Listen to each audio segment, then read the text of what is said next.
The biggest mistake that I see men making with women these days is they don't know what sort of a woman they want in the first place. Remember, you can't be attractive to all types of women at once.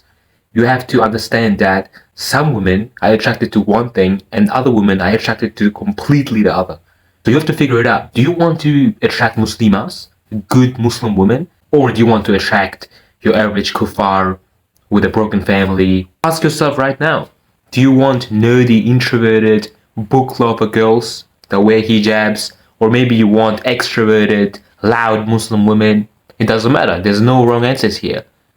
Obviously, the second one was wrong.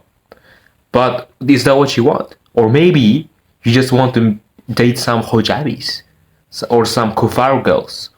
Well, of course you don't want that. If you do, then you're on the wrong channel. Go into a different one. Here are 4 key differences between Muslimas and other kuffar women and hijabis. Number 1, Muslimas value strong morality, strong discipline, while the kuffar women and the hijabis, they value the opposite. They don't want you to be disciplined. They want you to be fun. They want you to have all the time in the world to party, to make TikToks or whatever they do these days. I don't even know. But with Muslimas, if you're just fun, they're not gonna like you. They're gonna think you're empty. So if you want to attract Muslimas, then you better get your shit together.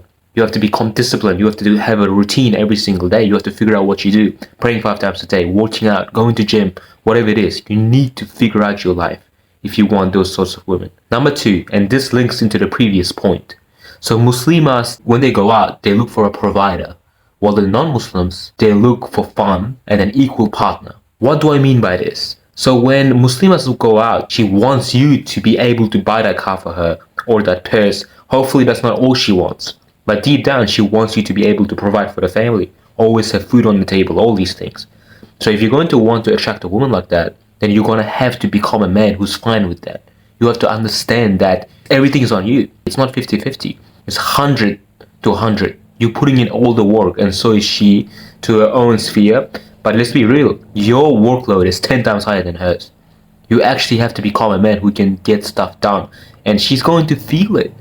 She's going to know a man who's able to get things done. You can feel it too, probably. You just can't admit it. Number 3, the Muslimas will approach you with a long-term mindset. Her whole life in this world and the next world. You have to be very, very stable. That's all I can say. Well, the Kafir women, they're thinking about the next 3 months to 1 year. They don't care if there's no point in you being together. They're not going to stop and think, why am I even with him if I don't want to be with him forever? That's not how their brain works.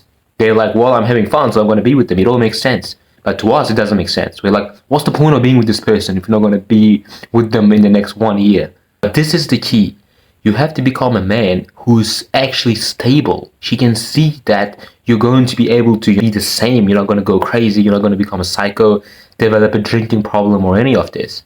With Kafir women, they might actually like that because it's spontaneity, or I don't know how these people think, okay?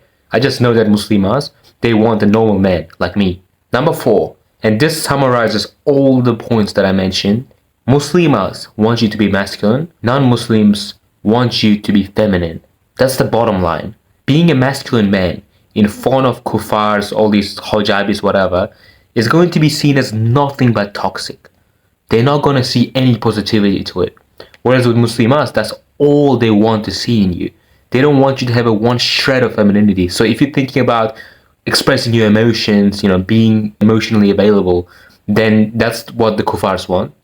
But you cannot be like that if you want normal women. And I'll explain to you why this whole thing even exists in the first place. When I see Muslim women that are very traditional, very disciplined, a very good woman, let's imagine, I see a very strong man. But when I look at a very corrupt woman, I look at a woman who goes out every day, who wants constant attention, who thinks she's a boss babe, whatever, I see nothing but weak men. That's her father. Because her father was a pussy. Now she's going to look for men that are exactly like that. That's her expectation now. She's going to want a man who's going to always take second place. Because her father always took second place to her mom. Trust me, I've seen it. I've been around these people. I've lived with them. The man always has to be below the woman. That's like an unspoken rule in these households. Whereas if she's from a Muslim family, she's going to know that men naturally have to be masculine. Have control, have power. And that it's not toxic in any way because she's seen it work out really well. Everything I mentioned in this video, it all comes from the differences in their fathers. Because our men traditionally are pretty strong. It's changing now, unfortunately. But in the past, our fathers, they've always been very, very strong, masculine, and our moms have always been feminine, alhamdulillah. Now, I understand that it is very difficult these days to even talk to women the halal way. So if you want to figure out how you can meet more women, to maybe find some marriage prospects finally, watch this video I made right here. This is going to allow you to meet as many women as possible, and guaranteed you're going to be able to get married way quicker than if you didn't watch this video.